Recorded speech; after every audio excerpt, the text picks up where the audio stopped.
정말 말씀하신 대로 우리가 증인이죠, 증인. 어떤 삶을 한 해 동안 하나님께서 허락하셨는가 생각해 보면 오늘 읽은 이 말씀이 그대로 우리 가운데 이루어졌다 이렇게 생각이 듭니다. 내 영혼을 소생시키시는 하나님을 만나고 주님께서 주님의 길로 우리를 이끌어 가시는 그 걸음으로 조금이라도 더 앞으로 나갔다 하는 이것이 얼마나 큰 은혜인지 모릅니다. 한 해 동안 가장 행복했던 순간은 매 주일마다 간증하는 성도들의 간증을 들을 때였습니다. 하나님께서도 아마 가장 기뻐하는 시간이었으리라 그렇게 여겨집니다. 왜냐하면 주님께서 그토록 하기를 원하셨던 그 일이 행하고 계셨던 그 일을 증언하는 증언자로 섰기 때문에 그렇습니다. 영혼을 소성시키시는 하나님, 이 말은 회복하는 하나님을 말합니다. 회복시켜 주시는 것을 말합니다. 근데 더 정확하게 이 뜻을 번역한 성경 말씀을 보면 이렇게 번역을 했어요. 양은 길을 잃었고 목자는 양을 찾아 다시 제자리로 데려다 놓는다 하는 말씀입니다. 이런 길을 잃은 양을 다시 찾아가서 그 양을 어깨에 메고 그리고 돌아오는, 그리고 그 제자리로 돌아와서 그 제자리는 목자와 함께 걷는 그 길이죠. 그 길로 가게 하는, 이것을 하는 이 본문의 말씀의 의미가 그렇습니다. 길을 잃었을 때 양은 지난번에 말씀드렸지만 혼자 두려워 떨면서 사시나무 떨듯이 걸음 걷지도 못할 정도로 떨고 홀로 있는 그 상태가 양이 혼자 있는 상태라고 얘기를 했습니다. 절망이죠. 어떻게 해야 될지 모르는. 근데 정말 중요한 것은 그런 상태에 있을 때에 목자는 도대체 무엇을 하고 계시냐 하는 거예요. 목자는 도대체 무엇을 하고 계시냐는 거예요. 그 목자는 양을 찾아간다는 거죠. 찾아가서 그 양이 어디에 있는지 샅샅이 뒤지고 찾아가고 소리를 치고 외치면서 찾아가서 그 양을 만났을 때 그 양을 어깨에 목에 메고 돌아오면서 원래 자리로 되돌려 놓는 상태를 영혼을 소송시키신다, 영혼을 소생한다라고 그렇게 말씀하고 있는 것입니다. 그래서 이런 양들은요 해야 할 일이 있습니다. 양은 잃어버렸다 생각될 때에, 목자로부터 떨어져 있다 생각할 때 해야 할 일은 우는 겁니다. 그냥 우는 거예요. 그 자리가 많이 있어서 딴 데 갈 수도 없어요. 또 양에게, 목자에게 돌아갈 수도 없어요. 왜냐하면 간 길이 어디로 왔는지도 몰라요. 시야가 짧기 때문에 어디로 가야 되는 길도 모르는 것이 양이기 때문에 양이 해야 할 것은 그냥 그 자리에 앉아서 여기 있습니다, 저 여기 있습니다 라고 얘기하는 거예요. 하나님도 여기 있어요, 어디로 가야 될지 몰라요 하고 그렇게 외치는 것밖에 할 게 없습니다. 양이 스스로가 찾아갈 수 있을 것 같지만 못 갑니다. 그 상태를 우리가 빨리 인식을 하고 있어야 합니다. 누가 찾아갑니까? 목자가 찾아가는 거예요. 양이 찾아가는 게 아니에요. 사실은 목자가 찾아가는 겁니다. 주님이 찾아가시고 주님이 또 찾아가시고 또 찾아가시고, 그렇게 해서 그 목자가 양을 찾아가서 양을 데리고 오는 거죠. 이 점 잊지 말아야 합니다. 우리 목자는 계속해서 우리를 찾고 계시다는 사실을 잊지 말아야 합니다.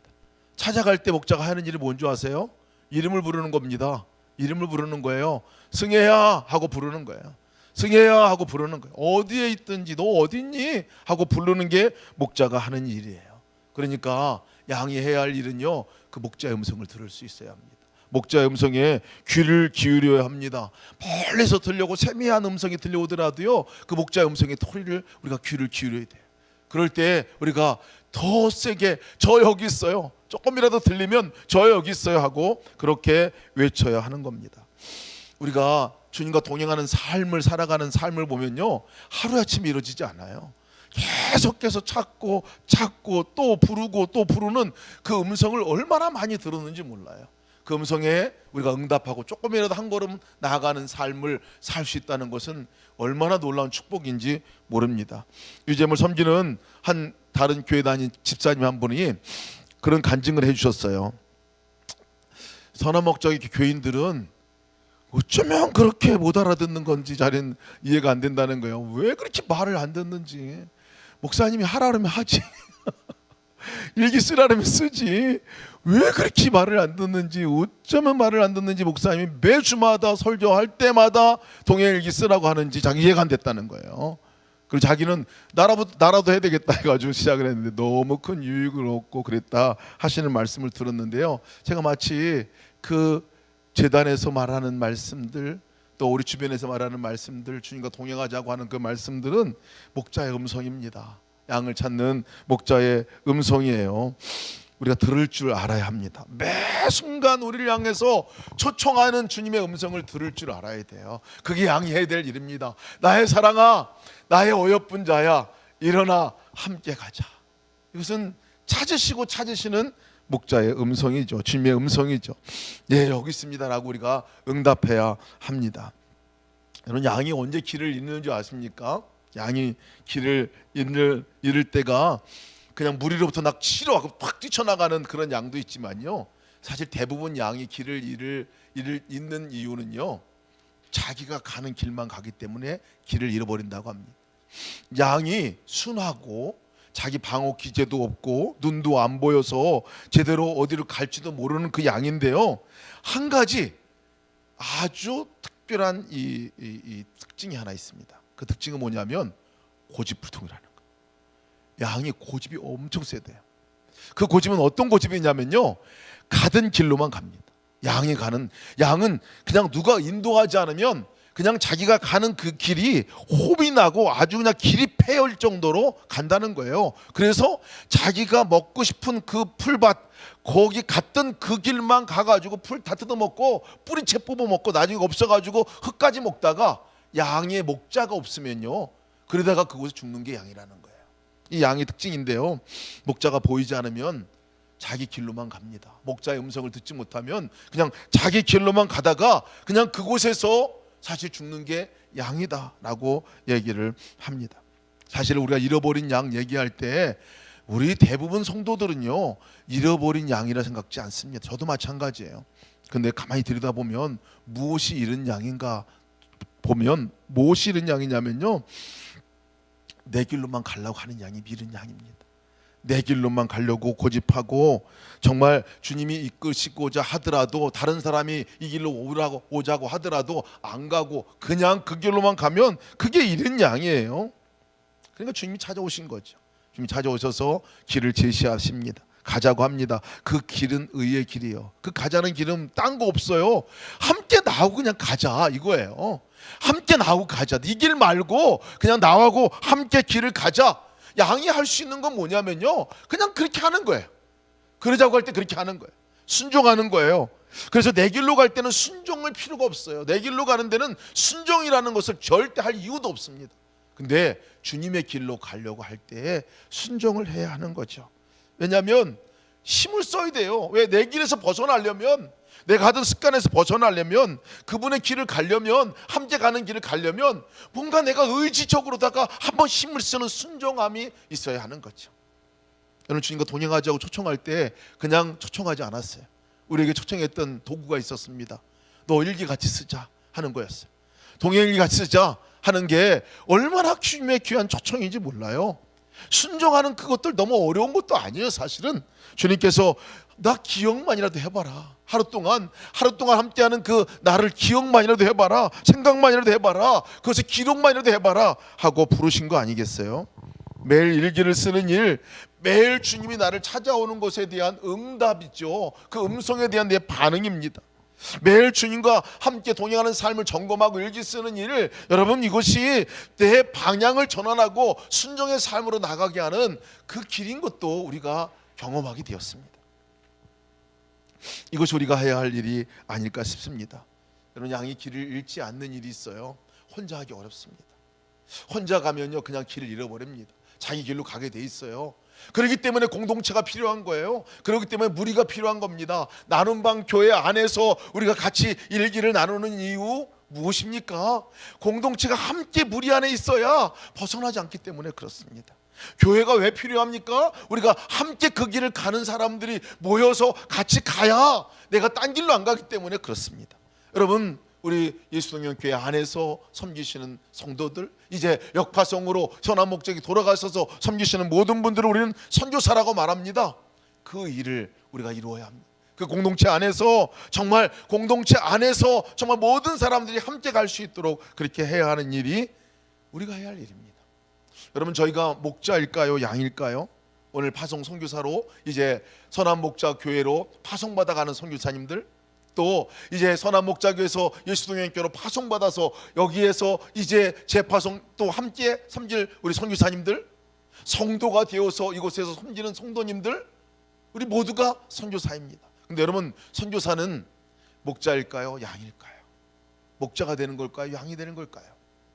여러분, 담임 목사라고, 대표 목사라고 제가 여기 서 있는데요, 대표 목사로 있는 제가 양일까요? 목자일까요? 함께 동역하고 대표 목사로 함께하는 우리 홍정호 목사님, 사역자들 양일까요? 목자일까요? 양입니다. 양이에요. 우리는 한 번도 목자인 적이 없습니다. 목자는 오직 한 분, 예수 그리스도 외에는 없습니다. 물론 주님께서 우리에게 목자의 사명과 같은 역할을 맡길 때가 있습니다. 그러나 잊지 말아야 될 것은, 그럼에도 불구하고 우리는 양이라는 거예요. 양. 선교사가 뭐 하는 사람이에요? 양이에요. 양으로 똑바로 살아가는 게 선교사죠. 앞서서 가는 양이에요. 잘 따라가는 양이 선교사입니다. 주님을 잘 따라가는 양이 선교사예요. 많은 분들은 선교사가 될 때 엄청난 준비를 하려고 합니다. 여러분, 준비하는 거 가장 잘 준비해야 될 게 뭐냐면 목자 따라가야 되는 거예요. 목자 따라가는 양이 진짜 선교사이고 진짜 목회자이고 진짜 사역자라는 사실을 우리는 잊지 말아야 합니다. 내가 양이라는 거예요. 그렇기 때문에 내가 할 사명이 뭡니까? 여러분, 이곳에 교회 안에 선교사로 남아서 해야 할 사명이 뭡니까? 목자 따라가야 돼요. 목자 대신 예수님과 늘 동행하는 삶을 살아야 돼요. 돌아가셔서 선한 목자교회 안에서 역파송 선교사로 무엇해야 됩니까? 양으로 목자 따라가야 되는 거예요. 주님과 동행하는 삶이 세상의 가장 우선순위를 두고 그렇게 살아가는 양이 된다면 앞서가는 양이 되는 거죠. 또 한 가지 더 있습니다. 한 가지 더 있다면, 선교사를 한다면 나뿐만 아니라 다른 주변에 있는 양들과 함께 주님 따라가자, 주님과 동행하는 삶을 살자, 주님과 함께하는 삶을 살자. 더 구체적으로 말씀드리면, 우리가 일기 쓰고 함께 나누고 그 가운데서 주님과 동행하는 훈련을 함께 하며 살아가자. 그 안에서 우리가 함께 만나자. 이것이 우리가 해야 할 일이죠. 이것이 선교사의 사명입니다. 이것이 선교사의 사명입니다. 어떤 분들은요, 막 양을 위해서 죽으려고 그래요. 목자 아닙니다. 우리가 목자가 아니에요. 죽지 마세요, 여러분. 다른 사람을 죽으려고 하면요, 이상한 것은 내가 죽지 않고 딴 사람이 몇 사람 죽더라고요. 그런 것만 여러 봤습니다. 내가 양이 돼야 돼요. 목자가 아닙니다. 양은 함께 갈 수 있는 거예요. 같이 넘어지는 것도 경험하는 거죠. 그리고 또 같이 끌어주는 것도 경험하는 겁니다. 다른 사람이 나를 또 밀어주는 것도, 내가 밀림 당하는 것도 경험해야 되고요. 앞에서 끌어주는 것도 경험해야 합니다. 이것이 양입니다. 이것이 양이에요. 지난주 목요일, 금요일 제가 통영을 다녀왔습니다. 통영을 다녀오면서 그곳에서 귀한 선교사님을 한 분을 만났어요. 사실 그 선교사님 때문에 통영을 가게 됐습니다. 브라질에서 15년 동안 사역하고 돌아온 선교사님입니다. 어찌 보면 코로나로 인해 가지고 강제로 나와야 하는 상황 속에서 나와서 이곳에서 브라질에서 사역할 때 사역하셨던 카페, 또 브런치 카페나 또 빵집, 이런 것들을 거기서 하며 선교 사역을 하셨는데, 오셔서 이곳에서 그 일을 시작을 하셨어요. 함께 이야기를 나누면서 선교사로서 정체성은 도대체 뭐냐, 굉장한 혼란이 옵니다. 한국에 오면요, 브라질 땅에서는 선교하는 것 같은데 여기 와보니까 선교사로서 이제 도대체 무엇을 해야 되나. 근데 분명하게 하나 정리하신 부분들이 있으셨어요. 그것은 뭐냐면, 이제 내가 할 수 있는 일은 주님과 동행하는 일, 내가 주님과 동행하는 이 일, 그리고 내가 주님과 동행하는 이 일을 다른 사람들에게도 나누고 그 사람들도 함께 초청하는 이 일, 그 삶의 장이 바로 빵집이고 바로 게스트하우스 운영하고 계신데 그곳이라는 것들에 대한 분명한 소명을 간직했어요. 제가 함께 나누면서, 그렇지, 선교사는 뭐 특별한 일인가? 주님과 동행하는 삶을 제대로 살아가고 내가 있는 그 자리에서 그것을 함께 살아가는 것들을 보이고, 그리고 다른 사람들을 그곳으로 이끌고 함께 해보자, 이거 함께 해보자. 이거 제가 나눔방 만드는 것부터 시작하라고 말씀드렸어요. 나눔방이 교회입니다. 우리가 거기서는 선교지 가서 교회를 세우려고 얼마나 했습니까? 그러나 이곳에서 이미 나눔방 안에서 성도들과 함께 나눔방 안에서 교제하고 예배하고 나눌 수 있는 것이 되니까요, 나눔방이 교회라고 그랬어요. 작지만 강력한 교회라고 그랬어요. 그래서 나눔방부터 우리 시작해 봅시다. 당장 나눔방 모임을 만들어서 온 식구들이 같이 만들었어요. 어제부터 같이 일기를 또 나누게 됐습니다. 여러분, 우리가 정말 선교사로서의 정체성을 분명하게 해야 합니다. 저와 여러분은 선교사입니다. 저와 여러분은 선교사예요. 선교사는요, 어디에 있느냐가 중요하지 않습니다. 어디 가느냐도 중요하지 않습니다. 선한 목적이 돌아가느냐 중요하지 않아요. 예수님의 기억이 남는 자도 중요하지 않습니다. 진짜 중요한 것은 내가 예수님과 동행하는 삶을 살고 있으면, 그 주님을 따라가고 있으면 된 거예요. 그리고 다른 사람에게도 그것을 권면할 수 있으면 된 거예요. 그 사람들에게 함께 가자고 초청할 수 있으면 된 거예요. 그것이 전부입니다. 그것이 우리가 해야 할 사명이고 해야 할 일입니다.